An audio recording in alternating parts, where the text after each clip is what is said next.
So for those of you that were here last week, you heard us, we launched our Pieces Worth It initiative, fundraising initiative over the next year, 2 years. So thank you very much. Many of you have already begun to ask questions and fill out those pledge cards. So this is kind of a season to be praying and thinking about that. It's a very important moment in the life of our church. And so thank you very much for considering how you can be a part of that and just continuing to propel us forward in a much needed time for a space that you all are creating called Crossroads. So it's great to see everybody.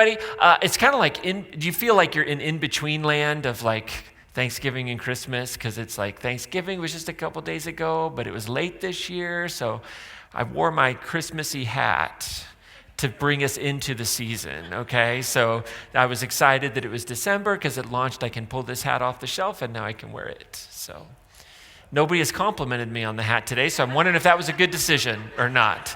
But that's all right. Hey, my name is Ryan. I'm the lead pastor here at Crossroads. If you are a guest this morning, extra points for you for coming to church on a holiday weekend.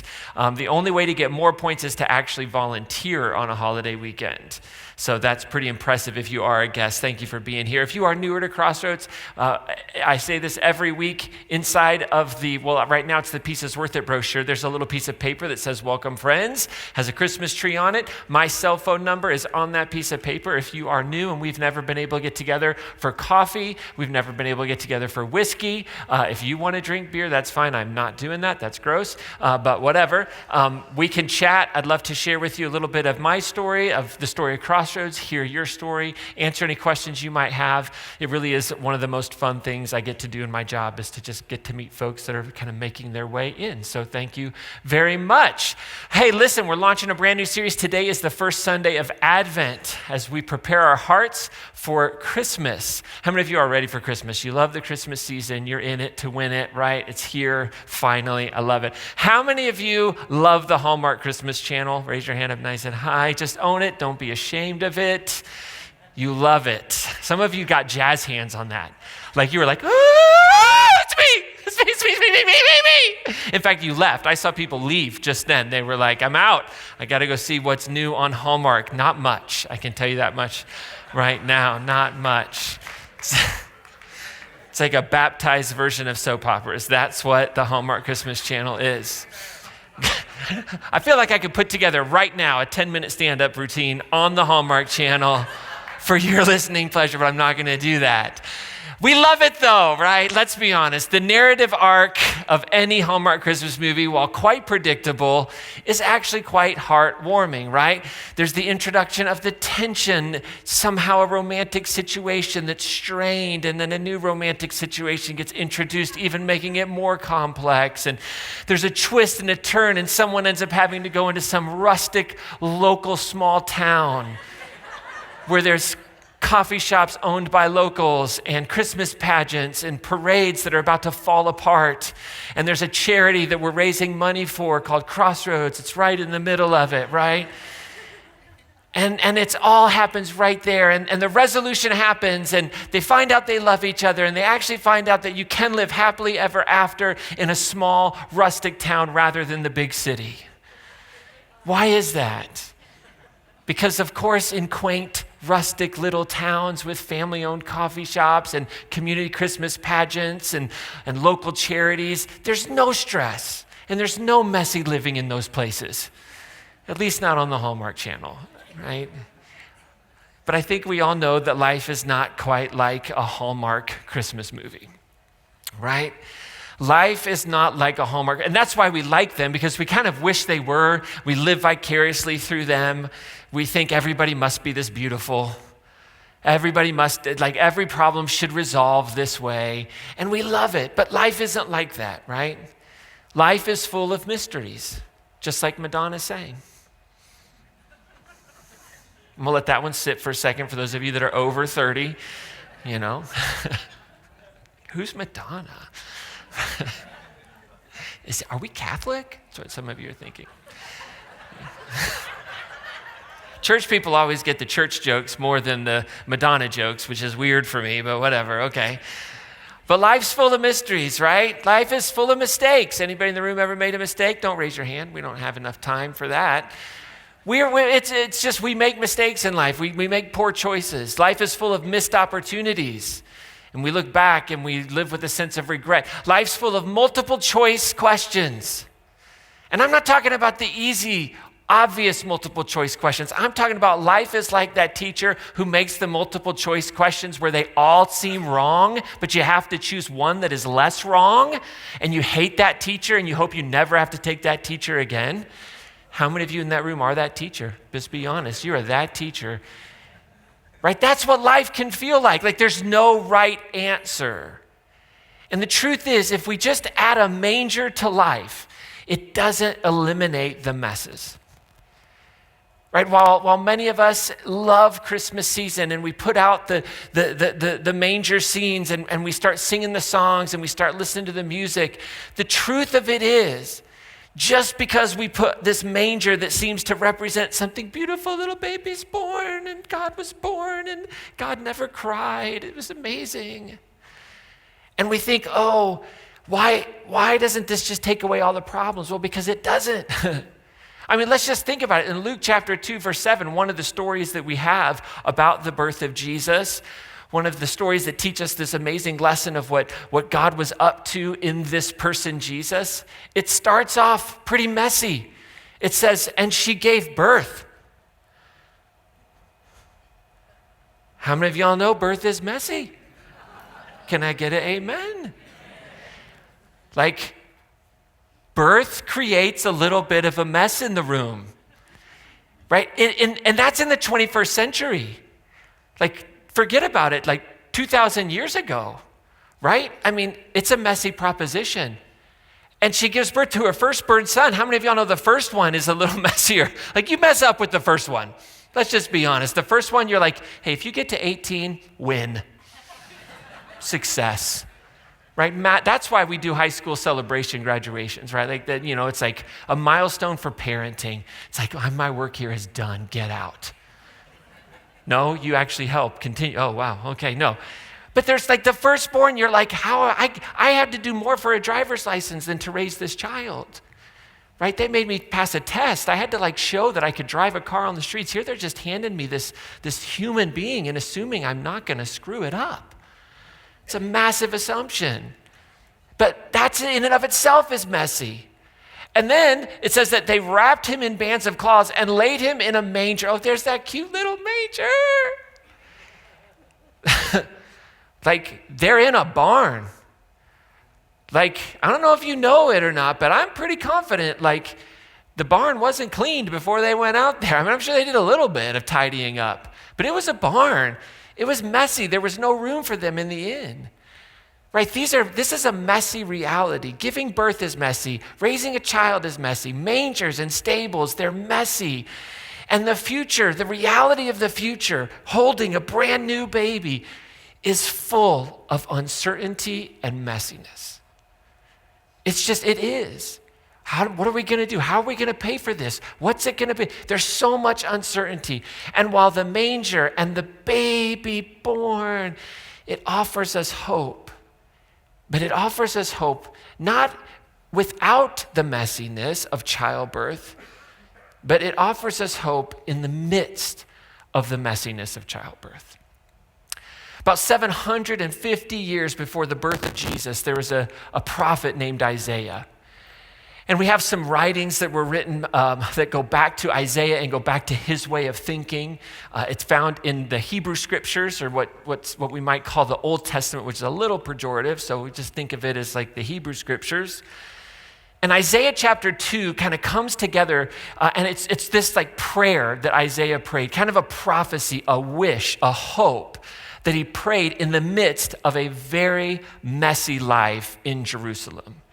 Now, Isaiah chapter 2 would eventually be understood by Christian interpreters as anticipating the coming of the Messiah. So they would kind of co-opt this text. They would come and say, hey, this text really, the fulfillment of this text would be found in the Messiah, Jesus. And they would connect this text to Jesus's role, to the idea of Jesus being one who would bring salvation, who would bring peace. But its immediate context, like where it was written, who it was written to, is rooted in a crisis. It's rooted in the crisis and the aspirations that Isaiah had for his nation, for his people, for his day. And that moment in time was tumultuous. It was a very tumultuous time in the whole history of the ancient Near East, this part of the world that Israel is like right in the middle of, right? What we would think of as modern day Egypt, modern day Turkey, Syria, like right there, that whole ancient Near East, this time period was marked by the rise of what was called the Assyrian Empire. And there was significant shifting of powers all around Israel.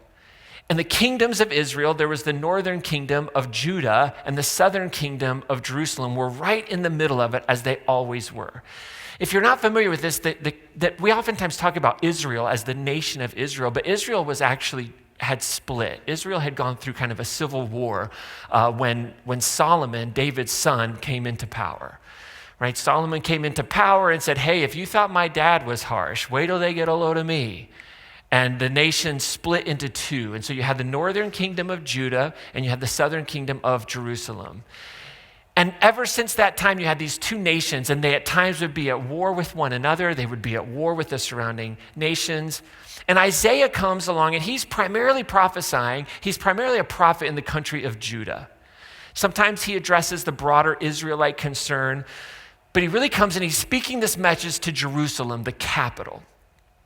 And he's dealing with this big Assyrian threat that the nation is facing. And during his ministry, this empire was expanding very aggressively. And the northern kingdom of Israel was facing incredible pressure from Assyria. And it actually culminated in 722, where Samaria, the northern kingdom, fell and was actually exiled. And so this is probably being prophesied. This hope is happening a little bit before the destruction of Jerusalem, before the Sumerian kingdom falls in 722, and in 586 Jerusalem falls to the Babylonians. But right, this is probably like this moment where the southern kingdom is in trouble, and Isaiah is like saying to the northern kingdom, hey, you've got to get yourself in gear, or else you're going to end up in the same space. You're going to have the same problem. And so Judah was not conquered at that moment, right? The northern kingdom stayed intact, but the southern kingdom was conquered by the Assyrians, and they were exiled. And much of Judah at that time became what's called a vassal state, which meant that they were subservient and they had to send taxes and they had to pay tribute to the Assyrians, and they lived as a vassal state. And as long as they did that, they would be okay. But if they rebelled against the Assyrian Empire, the Assyrians would come in and probably destroy the nation. And so it was a time where they were facing all kinds of threats of invasion. They were facing all kinds of complex national alliances, diplomacy. So you have that happening. And then you also have this like religious and moral decline in Isaiah's opinion. As Isaiah is looking around, he's like, okay, we have a problem here. It is happening in both Israel and Judah, the southern and the northern kingdom. There's idolatry, there's social injustice that's taking place, there's unfaithfulness to the covenant that they had made with their God, Yahweh. And so Isaiah is like wishing, and he's prophesying, and he's speaking these words of warning and hope all in one breath. And he's denouncing these activities, and he's calling for repentance and trust in their God, Yahweh. And he's saying, hey, we need to trust in our God and not these foreign alliances. And so this poem that comes to us, this prophecy, this wish, this hope, this dream, this word that Isaiah brings forth, he comes and he speaks it, and he explicitly mentions Judah and Jerusalem in this prophecy. And this chapter really focuses and contains this vision of the mountain of the Lord's house, and that's Jerusalem. And he's saying that this is going to be exalted, and the nations are going to stream to it, and they're going to seek God's instructions and peace. It's a chapter about hope and restoration. Despite these big challenges that they were facing, Isaiah chapter 2 paints this vision of hope for the future. It emphasizes peace. It emphasizes kind of an idea of an end time, an eschatological, a changing of the times, where there would be an exaltation of Jerusalem, or Zion as he calls it, and that would be the center of divine justice and teaching. And this vision, it's fascinating because the vision is almost the complete opposite of the political turmoil and the violence of the time. The chapter is also a critique on human pride. It critiques and it criticizes human arrogance, reliance on wealth and military power and idols. And I know that's super hard for us to imagine. And he's saying, hey, you're trusting in all the wrong things, and we have to recognize the sovereignty of God. So this is what it says in Isaiah chapter 2, verses 2 through 5. Isaiah says this, he says, in days to come, the mountain of the Lord's house will be established as the highest of the mountains and shall be raised above the hills, and all the nations will stream to it. Think about that. Like, in the midst of what's going on, here's this guy who's holding on to this dream, who's holding on to this belief in his heart. Because when Isaiah hoped for this, when Isaiah said, there's this time that's going to come and the mountain of the Lord will be the highest above the mountains. It'll be the most powerful place. It'll be raised above the hills. All the nations are going to stream to it. When he says that, Jerusalem's under threat of invasion and destruction by a far greater empire than them, the Assyrians. But yet he's saying, hey, there's going to be a time. There's going to be a time. This can happen. This can be us. But he says it in the midst of the threat. See, he held dearly Jerusalem. He held dearly his faith, his temple, his people. And in the midst of that thing which he held so dearly being threatened, he still held out hope. And here's what I would say to you today. If you're in a place today where something you value dearly, something central to your existence feels under threat, the hope of the manger is for you. Isaiah goes on and he says, many people will come, and this is what they're going to say. Come, let us go up to the mountain of the Lord, which was Jerusalem, to the house of the God of Jacob, that he may teach us his ways and that we may walk in his paths. Whew. Now think about the corruption that's going on in this moment. I mean, in this moment, when Isaiah hoped for this, when Isaiah hoped that people would learn the ways of Yahweh, that they would be taught to walk in his paths, right? When they believed this, when he wanted this so desperately, when he hoped for this, the reality is Jerusalem was full of corruption. The leaders of Jerusalem were full of infighting and corruption. There wasn't a person you would trust there. And here's the thing. If something with authority in your life, whether it's a boss at work, whether it's a leader in your community, whether it's the person who will fill the White House, whatever it might be, if something with authority in your life feels corrupt, then the hope of the manger is for you. The hope of the manger is for you because Isaiah felt that and he understood that corruption and he still held out hope in the midst of it. And then he goes on and he says this. He says, for out of Zion, which is another word for Jerusalem, for out of Zion will go forth instruction and the word of the Lord from Jerusalem. God will judge between the nations and will arbitrate for many peoples. And listen to Isaiah's vision in the midst of what's going on around him. They will beat their swords into plowshares, their spears into pruning hooks. The weapons of war become the weapons to feed people. The weapons of war become the tools that will then feed the hungry. Nations will not lift up sword against nation, neither shall they learn war anymore. Think about what's going on when Isaiah says he's in the midst of watching the southern kingdom be exiled and destroyed by the Assyrian Empire. They're marching against Jerusalem. They actually come, and we have this in our text, that they came, and for whatever reasons, they didn't attack Jerusalem and the temple. They came, and then they left. And it's in the midst of all of this violent upheaval that Isaiah's hope is there. Because when Isaiah hoped for this, the nations were raging. The nations were raging against each other, and the world felt unsafe. Caught right in the crosshairs of the Egyptian Empire and the Assyrian Empire and what would be the Babylonian Empire, right? These empires that would move all throughout this region. Right in the middle of it was this little piece of land, this little space that was occupied by the Israelites, always caught in the middle. And at a time where it felt so unsafe, Isaiah still held out hope. And so here's what I would say, that if the world around you feels unsafe, if the world around you feels unsafe, then the hope of the manger is for you. To hold on to that hope in the midst of those feelings of unsafety. And here's what we shouldn't miss in this passage that would eventually be understood by those who follow Jesus, who would say, this really it helps us understand and it helps point us to what God was doing in Christ, in the flesh. And see, Isaiah hoped for a future of peace in the middle of a huge mess. In the middle of a huge mess, in the most darkest moment in his life, where he did not know whether or not his nation would survive, he still held out hope. And the truth is, we need the hope of the manger. We need the hope of the manger most when the future feels the messiest.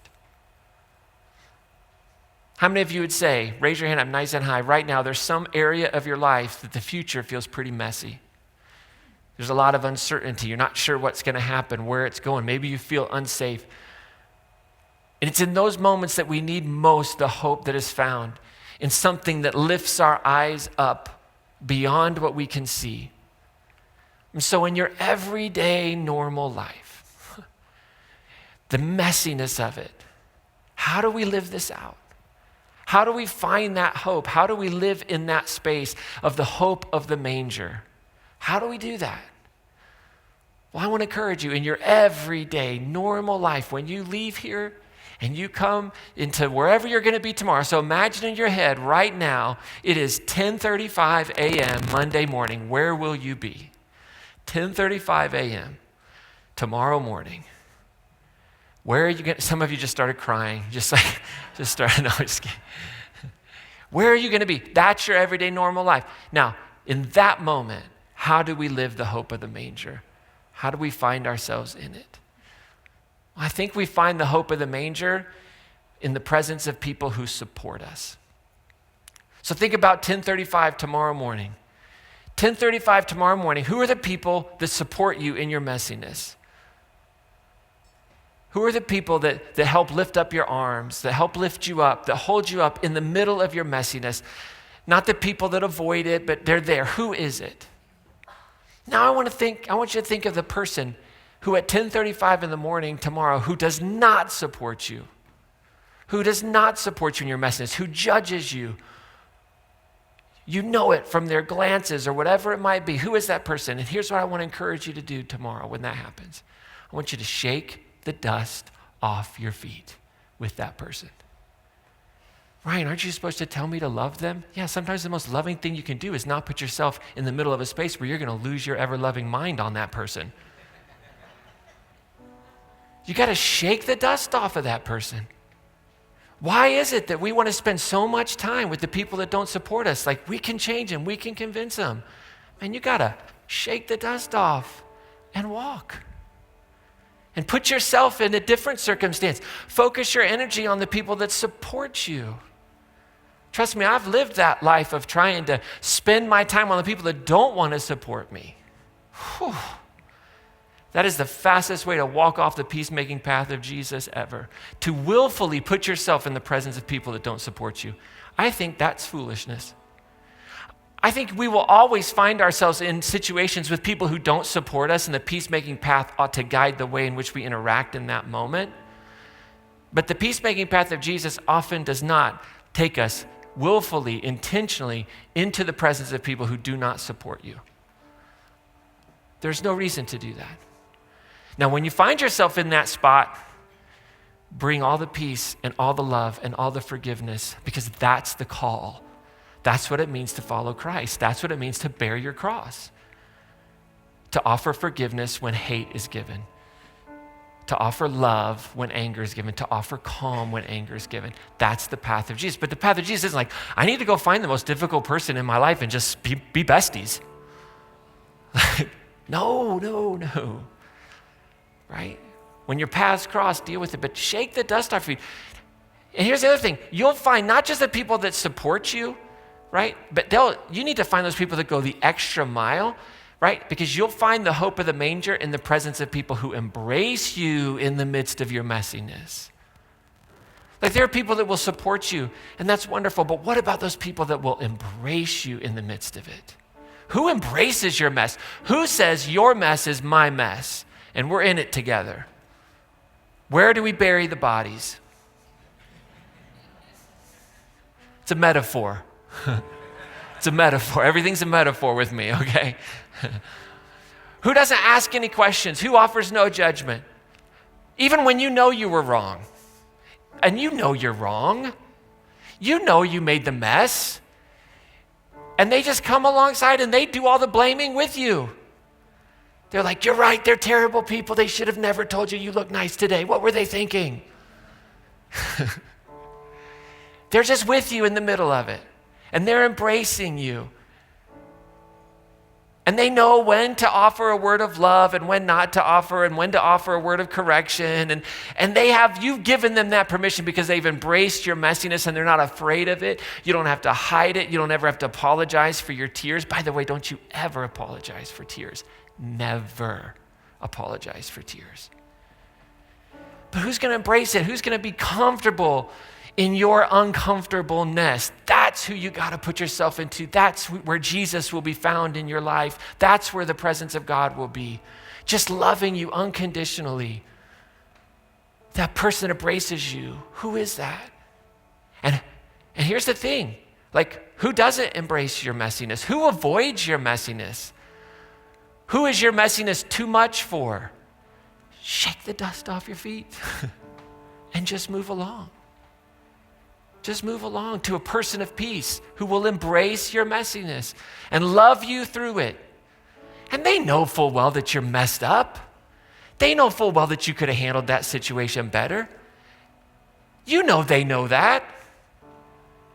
And at some point in time, that'll all work itself out because love wins and love transforms us. Here's what else I want to encourage you. Like, you'll find the hope of the manger not just in the people that support you and not just in the people who embrace you. Because in those moments, you're finding, I think, a lived presence of God.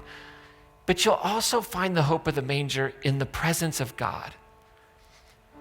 A God that is light in our darkness. A God that is mystery. A God that is exemplified and enfleshed in those people that embrace you and support you. And so, how will you experience that hope, that light in the midst of your messiness? How are you doing that? That very intimate, personal, real experience with the other, the really real. Maybe it's attending church, wink, wink, nod, nod. Maybe it's listening to Christmas music that fills your soul. Maybe it's watching Hallmark movies. Maybe it's going on walks in your neighborhood and just stopping at the lights that their life is not so messed up that they had time to put Christmas lights up this year. And you just enjoy their Christmas lights. And you're okay with you don't have Christmas lights up because your life is full of a mess right now. Right? Well, what is that you do that helps you to know that you're not alone when you're alone? And here's the thing, do that. And if you're doing things to experience the presence of God, to experience that you are not alone when you're alone and it's not working, but you've been told over and over again, this is what you're supposed to do, that this is what Christians do, or this is what people who love God do, and it's not working for you, shake the dust off your feet and stop. Stop. I'm supposed to read the Christmas story. But if that's not bringing you hope, don't read the Christmas story. I'm supposed to have an Advent candle wreath and bring the family around the table, and we're supposed to sing a Christmas carol together every night before dinner, but we've got all this stuff going on. Well, don't. Find what does. Find what works. God is user-friendly. And healthy religion knows that and says you find the tools and the resources and the ways to experience the other in powerful ways that work for you. Here's the thing. If going to church isn't bringing you hope and the season is just too difficult, don't go. Trust that God will meet you where you need to be. You can give digitally, online. You don't have to be here. Just kidding. But it's just the truth of it. Like, these things are meant to help us in life and experience the presence of God. But sometimes we're in a season of life where they don't. And that's okay. It's okay. So if you're watching this today and you're like feeling guilty about not being here, but just being in the building on Christmas is too difficult, be at peace. Be at peace. And that's where the hope of the manger is found. In the people who support us, in the people who embrace us, in a God who is light in our darkness. And here's the thing, when we embrace the hope in the midst of the messiness, just like Isaiah did, just like Mary and Joseph did, when we embrace the hope and the light in the midst of the messiness and the darkness just feels a little less thick. It doesn't go away. It just feels a little less thick, and that's a win. So as we have communion together today, what is it that God's inviting you into? As we launch into Advent, as we light our first Advent candle, the candle of hope, and the hope of the manger, what is it that the really real, the divine, the mystery, what do you sense that you're being invited into today? I hope that you are being invited in to recognize that it's good to embrace the mess of your life this Christmas rather than pretending it's not there. Nothing healthy about pretending it's not there. Nothing at all. Very, very not good. Don't do that. So I hope you are experiencing like God saying, hey, it's okay. Just because there's a manger in your house and just because you're singing Christmas carols doesn't mean your life can't be messy and it can't be difficult and it can't be hard. And you're not a bad person. There's not something wrong with your faith because you're holding the mess too. That's okay. But I also hope you experience a little voice of the divine whispering that you can also embrace hope and the messiness. That these are not mutually exclusive ideas, but they actually need each other. You don't need any hope if you don't have any mess. Isn't that interesting? You don't need any hope if you don't have any mess. So it's okay. Embrace both. And then for those of you that are in this space and maybe you're feeling like life is at a good season, that the darkness isn't so dark, and yes, there's some things, but you're really excited. I want to encourage you to look around you in your everyday normal life. Not here, here's easy.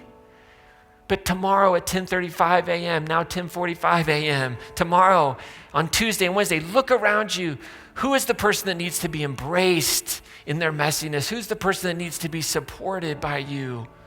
Who needs to be made to feel safe by you and your words and your actions? And do that this Christmas season. Give them the gift of your love and your support and your embrace. Maybe there's something else that God's inviting you into today. As you hold the communion elements this morning, just open your heart up to what that is. If you're a guest this morning or newer here, communion, we do this every week. We have open table, which means every person is welcome to come and experience God in this moment. You don't have to understand it. These are symbols. They symbolize the love that is God. They symbolize the way in which we heal the world is through sacrifice, is through forgiveness, is through grace. And it is something that we swim in and we don't even know it. And this is a moment where we honor it and we receive it and we recognize that what nourishes us is the body that was broken and the blood that was shed. Metaphors. That what nourishes our soul is that we're not the only ones in it who are forgiving when we want to hate, who are loving when we want to not love, who are including when we want to exclude. That's what this moment is about, because that's what the really real does. That's what the divine is all about. Forgiveness and inclusion and grace and mercy, which transforms us into people of peace, which then transforms the world and brings peace on earth and goodwill to all humanity. So the body of Christ broken for you. I want to invite you to stand as we sing this song.